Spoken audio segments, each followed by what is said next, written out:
pod bay doors, please, Hal. Ghost House, I'm revoking your charter. Is it because we're supposed to be dead? No. Well, it's a contributing factor, yes, but mostly it's your crazy keggers. The pod bay doors are open. Thank you very much for joining us once again. I'm your host, Doug Heller, film critic and film historian for TalkMovieToMe.com. Here, as always, my companion in a hopefully not haunted situation, Jerry Dean Roberts, film critic for ArmchairCinema.com, ArmchairOscars.com, and OverThinkingOscars.wordpress.com. Jerry, what'd you think? House. We are talking about one of, if not the most insane movies I have ever seen in my life. Please tell the nice people what I texted you while I was watching this. So, the words that I texted you. This is Nobuhiku Obayashi's A House, or Hausu. House. As the watermelon man calls it. And you messaged me. You watched it once, but it was very haltingly. So you didn't. Right, I had to keep stopping because stuff kept coming up. I was like, oh, he watched it, and he didn't ask me. He wasn't confused. I'm like, he didn't really watch it. And then you're like, oh, I want to watch it again because I was interrupted. I'm like, okay. And then about 15 minutes in, or less, 30. 30 minutes now? Doug, what is this? No, the wording was, Doug, what the hell is this movie? That is, yeah. And I offered because that's generally what anybody would ask. Yes. It's what I asked when I first watched it. And second watched it, and third watched it. The poster art for this looks like Gossamer. It is so amazing, isn't it? It's I've seen the poster art for this 1,000 times, and it's every time I look on the it's the big orange monster. Mm-hmm. Anytime I look on the Criterion collection or any kind of Criterion collection, this always pops up. Well, not the Criterion collection, but classic horror movies, rather. This always pops up. It's always that image of that orange cat. And now you know why. And now I know what it's about. Well, now at least you know why there's the big orange cat. I don't know if we really ever know what it's about. Yeah. Well, there's not much in this film that you really know much about. Well, no. It's a visual exercise. The description on IMDb is a schoolgirl and 6 of her classmates travel to her aunt's country home, which turns out to be haunted. That's a bare bones. That's it in terms of story. That's the absolute bedrock description of this movie. Because anything else, you have to start talking about all of the things that you see, like the floating head that bites the other girl on the behind, and then vomits from an invisible stomach because it's a severed head while it's floating. Water that's colored red that's supposed to, I think, be blood. Did you notice that blood doesn't actually have any texture in this movie until it comes out of the clock? Like, and even then, once the floor opens up, it's like, oh, it's obviously just like colored water. This looks like it opens like a 1970s kids show. It does. It opens. You remember on if you remember in the old days when you used to watch Sesame Street, they would cut to kind of stock footage of kids playing around and things like that. That's what this looks like. It looks like a horror movie that Hanna-Barbera would have made. Well, I kept expecting the first time I watched it for the scene transitions to be all of them as a rock band coming swirling traveling up and then going back, and then it was transitioned to like the old like Scooby Doo or like this Right. 60s Banana splits. yeah, the 60s cartoons, or what was it with the shark, whatever. Jabberjaw. Yeah, Jabberjaw. Yeah. I actually thought more of Sid and Marty Krofft, more like H.R. Puffin stuff, things like that. Yeah. Lidsville. Well, H.R. Puffin stuff was surrealistic in and of itself. It's in this wheelhouse. Yeah, it is. Because let's get to what this is generally about. Because there are how many girls? Six? There's 7. Japanese schoolgirls. Right, seven girls that are, I think, just out of their sophomore year of high school, I believe. So they're about 16, 17 years old. They look like they're 12. Right, but most of them are actually over 20. Yeah. Except, I think, Fantasy was like 17, was like the actual age of the rest of her character, but I think the rest of them were 18, 19, 20, 22. They're a very Scooby-Doo-like gang.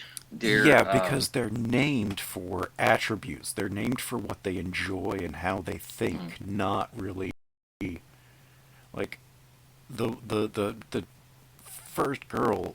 Her name is Gorgeous because she's pretty. Yeah. There's Fantasy, and because she's always daydreaming. Right. Mac, who they say is fat, that I don't. She eats a lot, but it's short for stomach. Right. There's Kung Fu, who likes martial arts. There's Melody, who plays the piano. And nearly everybody in this film meets a fate that is attributed to that attribute. Right. And they're sweet. She gets killed because she was helping clean the house. Melody gets eaten by a piano in a scene that I swear looks like it comes out of the Muppet Show. It was so. And then when like her separated limbs and head are dancing around, and she looks at it, she's like, "Oh, I guess I'm dead." Doop doop doop doop. Like, yeah. I mean, I don't know how you could not go insane by that if you were still conscious. Is it gorgeous at the beginning that kind of sets things off? She goes home, and her father is talking to her and says, "I have some news for you." And what is it? He says, "You're not coming home," or something like that. And he motions for somebody, and he says, "Meet your new mother." Right, and he's going to get married to this woman. She hasn't met them, but he met her on like a film set or something like that. And again, he's a film composer. Right. And he'd been in Italy composing for a film for months. But this is a hell of a way to introduce a kid to her new stepmother. And he was like, "Oh, well, I was going to tell you sooner, but what?" You can't. And then she's like, "Oh, she doesn't accept me." It's like, yeah, you gotta give her a break. I mean, yeah, you just drop this. Just drop this on her. This is where Japanese culture is significantly different from Western culture. Like this would never have been the case, but this was going to happen whether Gorgeous liked it or not, and it didn't matter. They were getting married. I mean, you get some time. You introduce the kid to the new girlfriend, right? And there's always going to be resistance. Well, because this Gorgeous has been... The mother's dead. Yeah, the mother's been dead for 9 years. Gorgeous is 17 or 18 years old, so most of her life has been her and her father. Right. And And then all of a sudden he just drops this woman into her life. right, because and so she's, I mean, it's kind of Freudian, You but look, you put the fish in the bowl a little at a time. You don't just throw it in. yeah. You don't just throw it in. You kind of have to work it into the. You let them get to know each other a little bit. Let them get over the initial anxiety and build a relationship Right. first. You don't call her out of the back door and say, "Bam, here's your new mother. Right. You're going to your aunt's house." Oh no! That's not what he did though. He was like, yes, we're still going on this vacation, but she's coming too, so that you can get to know her before we get married in a month. Yeah. Still. And she says, screw that. I'm gonna write to my aunt, and well, first she mopes about it, and then Yeah. the next day, Reasonably. yeah, the next day at school, all of her friends were going to this kind of like future preparedness camp or something like that. This summer camp, but the person that ran it had a baby, so she wasn't going to open the inn, and she's the sister of one of their teachers. Yeah. So they then no longer have summer plans. Right. So Gorgeous says, why don't you come with me? And they say, oh, on your vacation? And she goes, basically, no, fuck that. Come with me to my aunt's house. And then she writes to her aunt and asks if she can come with her friends, explaining the whole situation. But the aunt is very welcoming and enthusiastic. Now, the thing that happens that coincides with this is the appearance of this beautiful white fluffy cat named Blanche, of all things. Yeah. French for white. Now, she comes in the window, and Gorgeous doesn't know that it wasn't her cat to start with. It just came in. Right. And she called it Blanche, and her aunt, said, yes, go ahead and come. So she and her friends are getting on the train, and Gorgeous is looking for Blanche, and turns out she's already in the train on a seat. Yeah. Come to find out, it's actually her aunt's cat. Yeah. From this house that you find after you see the watermelon produce seller, who is obviously The watermelon insane. man. Oh, he is insane. I love this guy. He's awesome. But yes, the Hausu. And it's this huge mansion. And kind of dirty. yeah, I mean, Kind it's clear that it's an old dark house, basically. right, and the person living in it is considerably more elderly than you would expect someone so young's aunt to be. And she's white. Oh, very I mean, Her in hair like is white. albino-like pallor.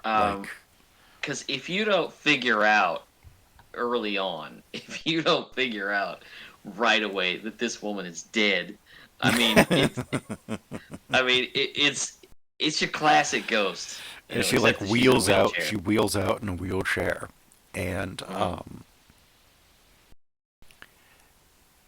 they said, don't you need help? And she goes, oh no, I'll be fine now that you're here. And that's true, because she traps the souls of people in the house, and then devours their bodies so that her body can have energy and life, while her spirit lives on inside this demon cat. Let's see. Mac goes out to the well where they've taken a watermelon and they've put rope around it and they've lowered it down to keep it cool. Right, because the refrigerator in the house doesn't work. Because the refrigerator in the house is on the fritz. So they go out.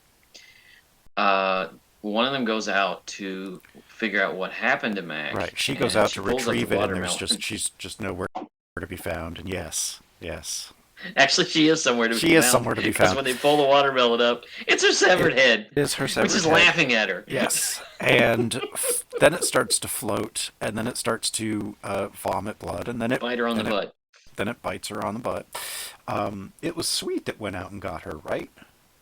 Is it Sweet? Yeah. I think it was okay. Sweet. Okay, who gets attacked by the No. It was Fantasy. Fantasy went out.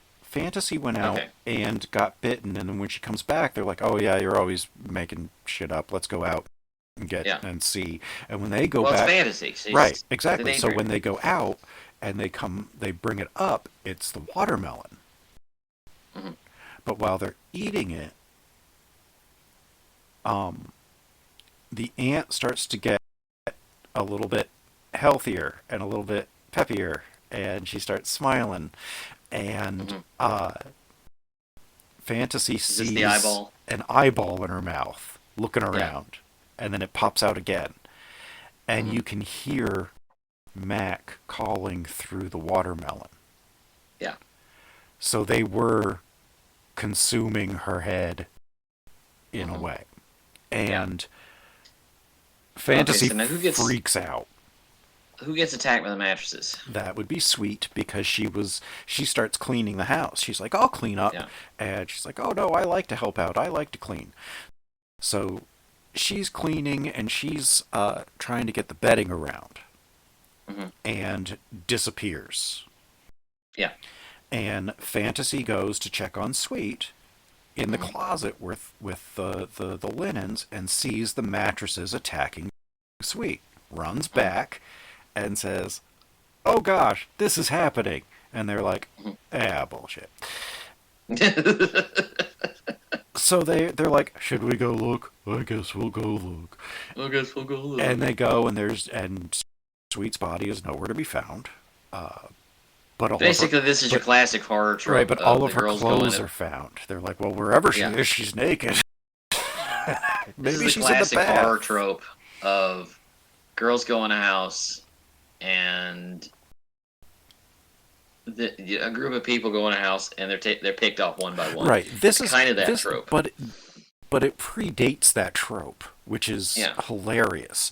This feels like a spoof on 1980s horror movies 3 years before the 80s started. Right. It's like it was a preemptive spoof of what was going to come. It's kind of brilliant in that kind of way. It forecast how ridiculous this shit was going to get. And it was totally right. And so, each one of them dies like one by one, and eventually the girls figure out that Fantasy isn't crazy. Yeah. But only after 3 of the girls are dead, confirmed. They find the bodies. Gorgeous has been consumed by the house. She is now, and her head has gotten huge. Right, she's now part of the house. Yeah. The ant kind of superimposed herself on her, so now her spirit is living through Gorgeous, but Gorgeous's soul is in this netherworld, doing the bidding of the house. It's no longer their friend. It's kind of like Monster House. It's a living. Except this house is good. Yeah. I like Monster House. I don't.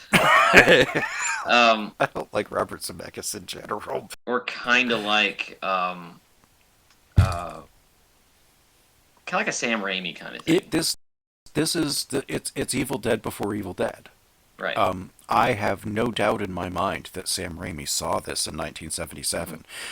It was I would released. imagine a lot of directors saw It this. was released over here in 1977 in the theaters. It wasn't released on home video until the Criterion Collection got it in 2009 or 2011.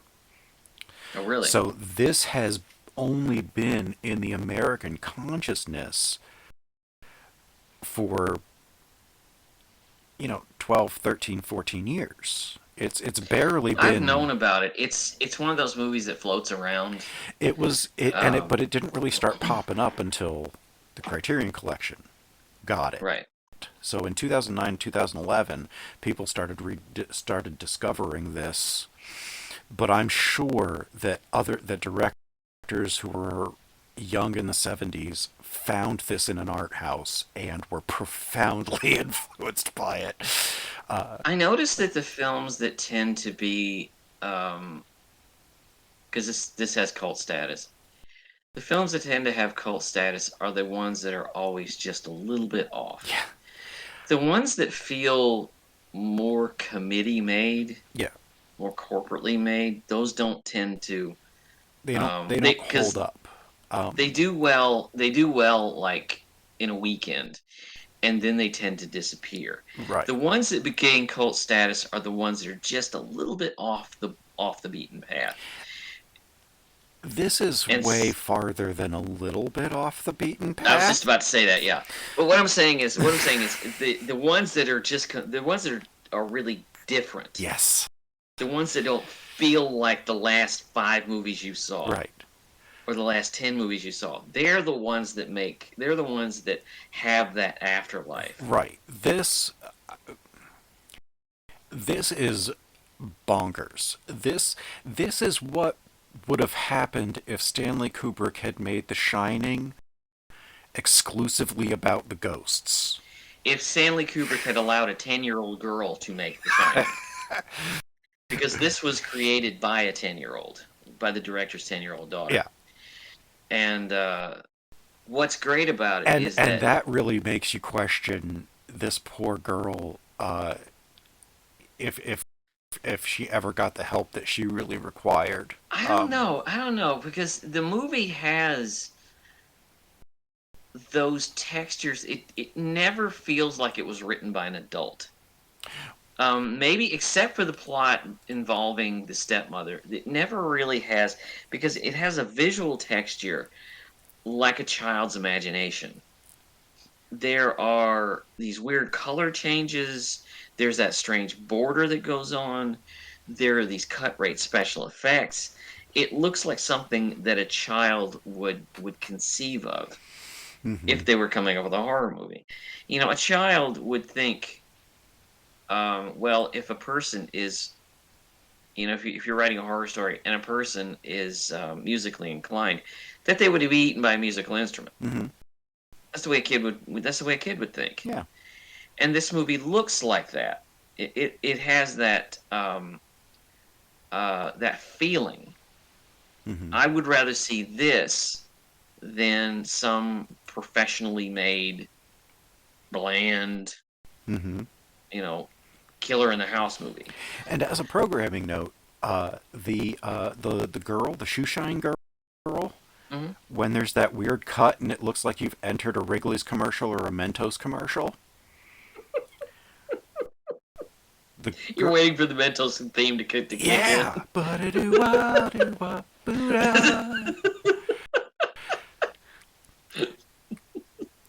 That is Shigumi Obayashi. Yeah. That is the director's daughter who had conceived of those. She has credit as original story. Yeah. Not with the screenplay. The screenplay was written by an adult man. But the original, The concept right? was The hers. original story was hers, and that's Well- her in that little weird musical interlude.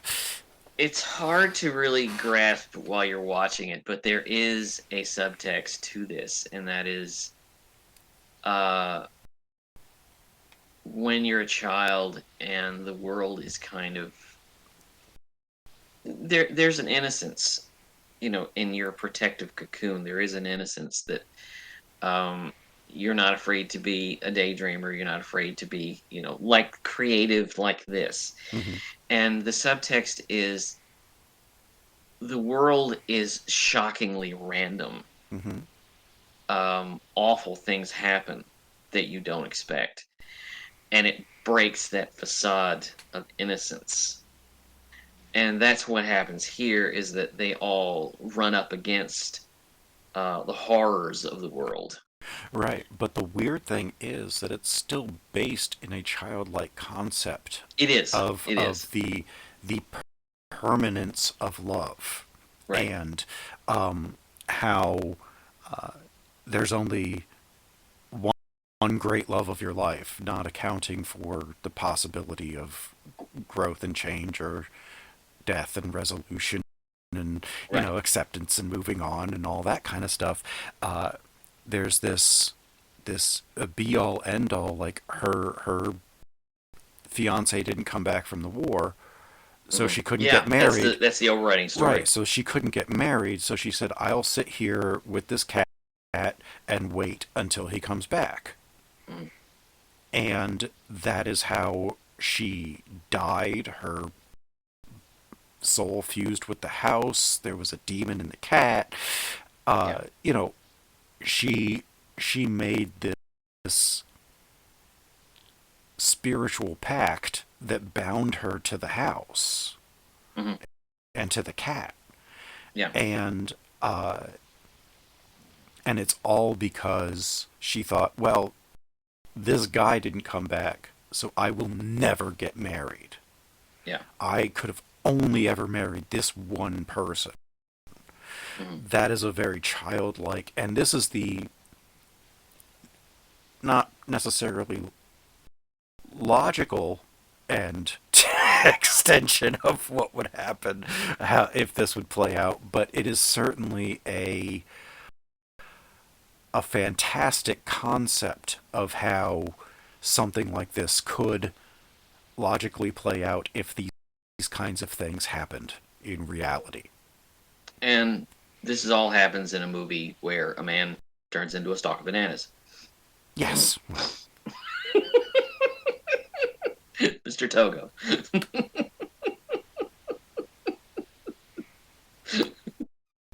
Honestly, and I'll say this again. I appreciate a movie like this so much more than any three horror films that have been made this year in America, because um, this is Because a offhand, battle. I can't actually think of three. This is a battle cry for letting a director just do what they want. I just finished reading Disney War, which is about the Disney company in the 80s and 90s. And reading that book, I can see how you can see just how movies are made by committee, Mm-hmm. and how it's all made by how movies are made by the bottom line. Mm-hmm. And who is this movie made for? Okay, well, what did test audiences think? Well, Uh-huh. that kind of stuff.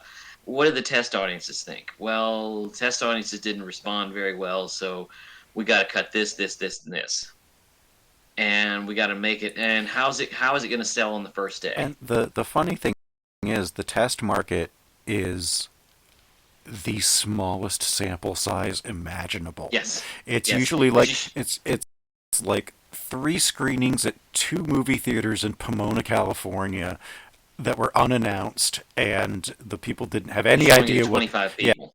they have no idea what they're going to see. Um, what happened to me once? Mhm. I went to see. I can't remember what movie I went to see, but directly after it, they're like, if you want to stay, and there's an advanced preview, a sneak preview, and it was Shakespeare in Love. Mhm. So, or it was, Wow. yeah, and it was like, okay, and I was there with my then girlfriend. I was 17 years old, high school. I was like, all right, It was like a Friday night. We stayed for the extra show. Why not? Yeah. Or it was vice versa. We went to see Shakespeare in Love, and then there was something else after. But regardless, it was a good movie. It was a great picture. It was like, okay, Yeah. hey, great. But if you do that, and you're still not really at picture lock, and you're asking people to wait and sit through another movie that's not actually fully edited to pace. Yeah. Especially if it's animated. Right, and you're like, you're too tired already because you just watched a movie that you wanted to see. And now you don't know. And you have to sit with people to watch it. Right, and it's already hot in the theater because all these people have already been there for 2 hours. Yeah. And it's not the best of circumstances. Yeah. Or you just grab people and say, hey, do you want to watch a free movie? Yeah. And they don't know what they're in for. They don't know what kind of mood to be in. It's what killed the Magnificent Ambersons. Yeah. Well, which is still a great movie, which is a kind of a testament to that film. But you've shown the movie to 12 10-year-olds in Texas.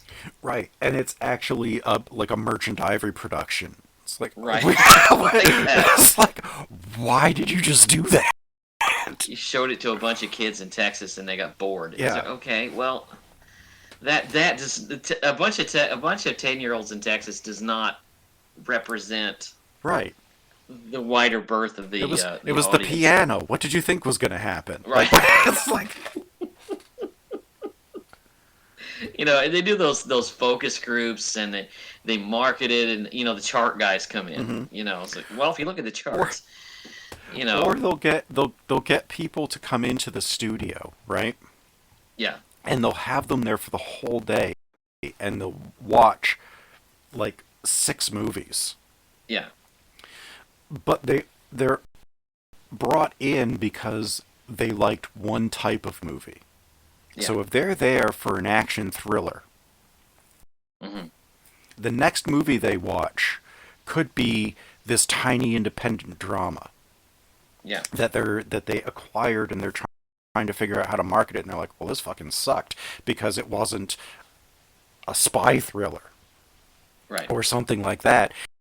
And you get people who are there for a niche thing, and you're asking them to go way beyond their niche. And they're like, well, no, this sucks. And then it gets relegated to the discount bin or direct to video or whatever. Yeah. Have you ever been to one of the... I've been to those free screenings. Oh, yeah. Where they hand out a thing afterwards.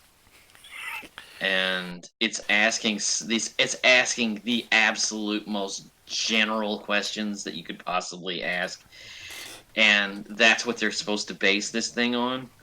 And the people in the theater have gotten a free movie. So, of course, they're going to be nice to it. Right. And did you ever... You're ever watching, like, the ads for movies, and it'll have, like, the people coming out of the theater, and they ask them about Those it. Those are the worst. Oh, my God. That's really incredible! Do you know why they're saying that? They're not even talking about that. They were paid to. Every one of them is an employee of the studio. It was a studio screening. Because there's always a woman crying. And they probably all worked on the movie, too. Yeah. The relatives of people who worked on the movie. Right. So they're going to give it glowing, amazing reactions because there's jobs on the line. Right. There's, and that is not... Well, they don't really do that anymore, but... Well, they can't because there's not really... There's so little... Commercial television is barely watched with commercials anymore. Right. We're all on streaming services now. But they used to do that. It's like the people walking out of the theater. It's like, Excuse me, did you just see this? Yes. What did you think? Oh my gosh, it was the greatest thing I've ever seen. So what movie did you see?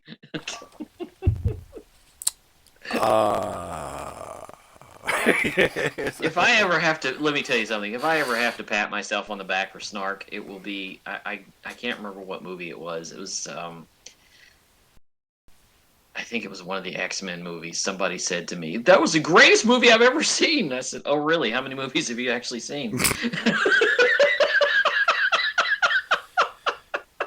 Just exactly how many movies have you seen? And what was the other one? Yeah. But yeah, I don't. I'm gonna go see the movie and tell you what I thought of it. I don't care about marketing. I don't care about this whole the junket business.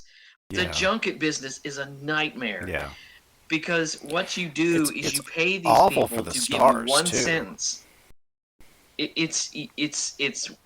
pay these people to go see the movie, and then they'll come out and they'll give you a little one sentence thing. Mm-hmm. They'll put you up in a hotel and they'll give you a nice buffet, and they'll pay you to give them a positive response. It's usually one sentence, and that's why sometimes you get these 10 stars. Right. It's great movie. and it's always immediate reactions. Yeah. It's the movie's over, and if it ends on a really high note, you're really buzzing with it. You're like, yeah! And you haven't had time to actually like stop and think about it. Or talk about it. Right. Work it out and kind of unpack it. You're still in the processing phase. Yeah. Yeah, you're probably going to really like it because you were involved in it at the end if it did its job. And you never really are thinking straight right after you see the movie. Right. Especially if it had any level of engagement. Well, these quotes usually they never sound like anything anybody would say. My favorite was an A+ one of a kind thrill ride that will blow you through the back wall of the theater. What the hell does That that is even not mean? anything. Yeah, what does that even mean? They're just kind of words stuck on a board somewhere. Yeah. And who goes to see a movie based on that? Right. I don't know. They've gotten much more clever in their deceptive advertising. Yes. As they've gone along. And you know what they did? They got rid of the trailer narrator. I'm so glad they did that. Now they just cut it into the movie that they want you to think it is, and not the movie that it actually is. They've cut it into the movie they wish they made. Right. But because I guarantee you, if right now, if you watch the trailers for Halloween Ends, it's a slick-looking trailer, but I guarantee you the movie is not. Guarantee you the movie's not going to be anything like that. Yeah. Yeah, because they cut. Yeah. The movie that you think you're going to watch is only the first third of the movie, and then when that resolves, you're like, wait a minute, that was the movie that I wanted to see. What the hell is the rest of this crap? This movie is not. It's not any of that. There's no way to guess what's coming next, even if you've seen it before. You could probably package the story into a trailer, but I don't know exactly. You would have to cut around a lot of stuff that would push an audience. That would push an audience away if you're trying to sell this. This movie. is a total experience that you have to be open to from the first second of film. The director stood on a sidewalk and handed out business cards for this movie before it was even made. He sold soundtracks. Mm-hmm. He sold merchandise. He built it up so that by the time it finally opened, there were lines around the block to see this. He invented viral market. Well, William Castle invented viral marketing, but it's his own brand of viral marketing. Obayashi really reinvented it for this. Right.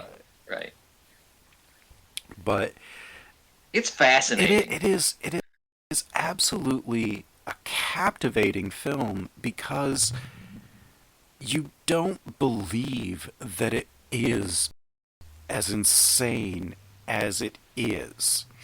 But you have to drop it on somebody who knows nothing about it. Right. That's the best way to do it. Yeah. Like you did with me. Yeah. You have to drop it on somebody that's completely.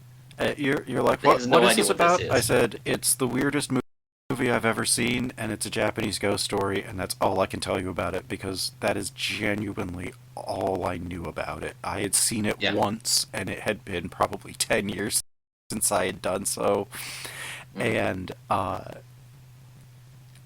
like picked it because you picked Halloween 3, Season of the Witch, and I said, oh, you want weird and original. I have weird and original. This makes Halloween 3 look subtle Yeah. So and understated. yeah, I was like, I see you're weird, and I raise And you. I raise you, Hausu. Well, to be fair, you went to Japan to do it, so I mean, it's not really a challenge. You know, you picked a movie about Japanese schoolgirls going to a haunted house. I mean, Yeah. it's you know, it's weird and original. It is something. I mean, it's batshit. You have never, ever, ever seen a movie quite like this, and you never, and there will never be another one made. Ever will. Even Obayashi could not come up with a tonal follow up to this. Yeah. Like this stands out in his own filmography as much as it does in anybody's film collection. Like this is a one of a kind. And you will do yourself a favor if you are a lover of cinema, which I can't imagine why somebody who wasn't would be listening. You owe it to yourself to watch this, because it is a cinematic experience like no other.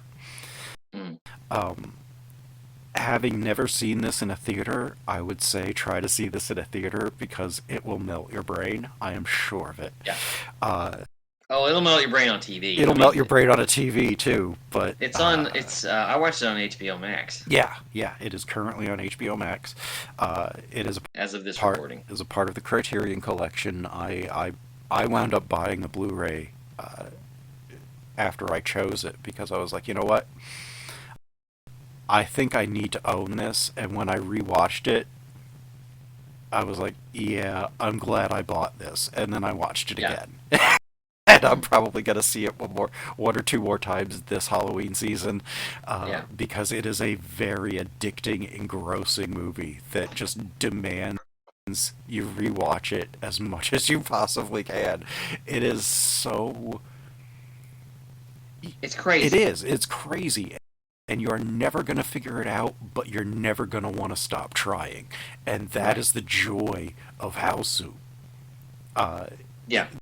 That is just, it's so crazy. You want to figure it out, but you know you never will, but you want to keep trying.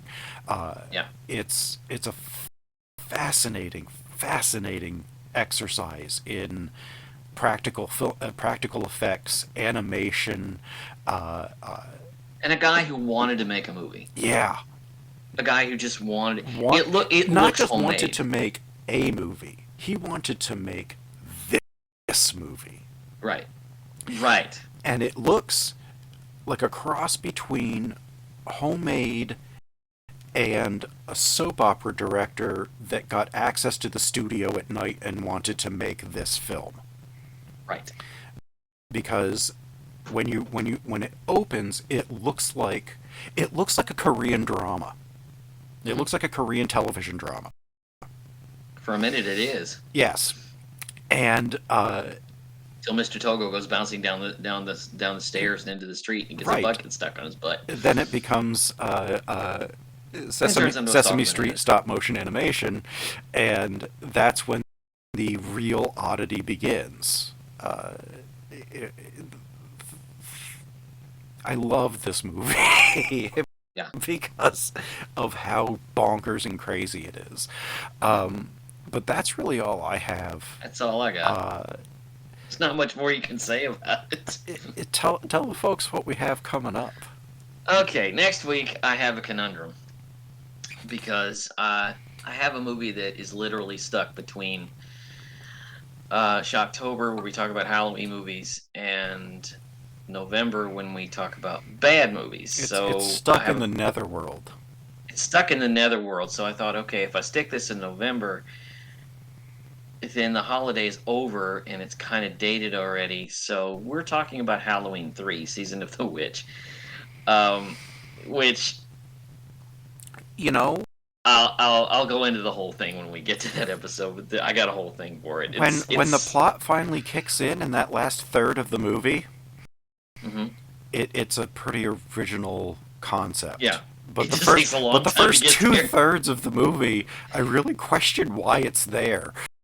No, the first 3 questions of the movie are the hero just trying to get laid. That's basically it. And stay drunk. Yeah, stay drunk. An alcoholic doctor Not trying to get laid. drunk, stay drunk. The It's man Halloween never 3, comes Season down. of the Witch, and that's next week. Yeah, and following that is my capper. We tend to do some kind of a 3-pack. We love trilogies on this show. We do. I really love trilogies. Thematic 'Cause you can trilogies. Because you can take films that really won't merit a full show, and you can take shows that won't merit a full show, and you can kind of turn them into bite-sized little bits and talk about it. And you get to comment on a theme more compactly. Right.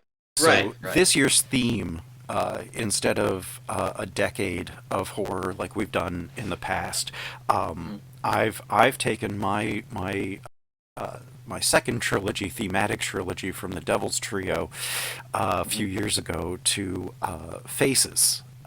We're doing from 1960 Georges Franju's Eyes Without a Face, followed by Hiroshi Teshigahara's really bizarre horror sci-fi-ish kind of thing, The Face of Another, which I haven't seen yet. followed by also 1966, but later in the year, John Frankenheimer's Seconds, which also deals with someone getting facial replacement surgery, but this one, in Teshigahara's and Eyes Without a Face and Franju's, they're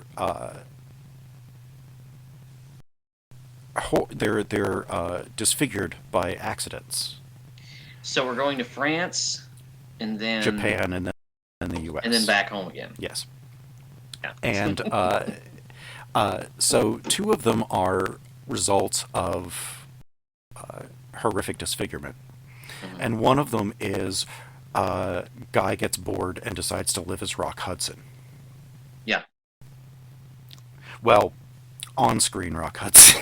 On screen, I was about to say, yeah. Because that bodes a lot of problems on its own. Yeah. Yeah. So 2 of them are kind of out of necessity. One of them is unwilling, and one of them is he wants to change his mundane life. And they're all 3 very fascinating, and the way that they kind of fit together is also I'm excited to see what you have. You seen Seconds? I have seen Seconds. Yeah. I'm fascinated to see where that conversation goes. That's my Halloween trio. All creepy vibes on face swaps, which is not a precursor to choosing Face Off for November. Thank you. I like Face Off. Well, I was going to say, but it's not off the table. I like Face Off. How recently have you seen it? I saw it in the theater. And that was it? That was it. Yeah. Revisit it. I remember it was a long movie. I was like, I'm enjoying it, but it had like 5 acts too many. Yeah. I've recently rewatched it with a new Riff Tracks commentary over it, Oh, and nice. it changes it a lot. And if you actually like stop and break down the concept, it really falls apart very, very Yeah. fast. So it's not off the table, but I Yeah. think my Faces trilogy will have to end in a trilogy. I don't know, but that's where we are now. That's what we You got. can listen to all of our back episodes at the podbaydorspodcast.wordpress.com. You can listen to us on iTunes and YouTube. Hit the like, subscribe, and notifications buttons on there. You can follow us on Twitter at pod_bay. Copy and paste that username over on Patreon, and that's where you'll find us there. We thank you so very much for listening, and the Podbay doors are now closed. The mission has been completed. In my new house today. Moving was hard, but I got squared away. Bells started ringing and chains rattled loud. I knew I'd moved in a haunted house. Still I made up in my mind to stay. Nothing was gonna drive me away. When I seen something that give me the creep, had one big eye and a two big feet. I stood right still and I did the freeze. He did the stroll right up to me, made a noise with his feet that sound like a drum. Say you'll be here when the morning comes. Say yes, I'll be here when the morning comes. I'll be right here and I ain't gonna run. I bought this house, now you know I'm boss. Ain't no Hank gonna run me off. In my kitchen, my stove was a-blazing hot. The coffee was a-boiling in the pot. Had melted in my hand. I had a hunk of meat in my hand. From outer space there sat a man on a hot stove with the pots and pans. I say that's hot, I began to shout. He drank a hot coffee right from the spout. He ate the raw meat right from my hand. Drank a hot grease from the frying pan. He said to me, now you better run. Don't be here when the morning comes. Say yes, I'll be here when the morning comes. I'll be right here and I ain't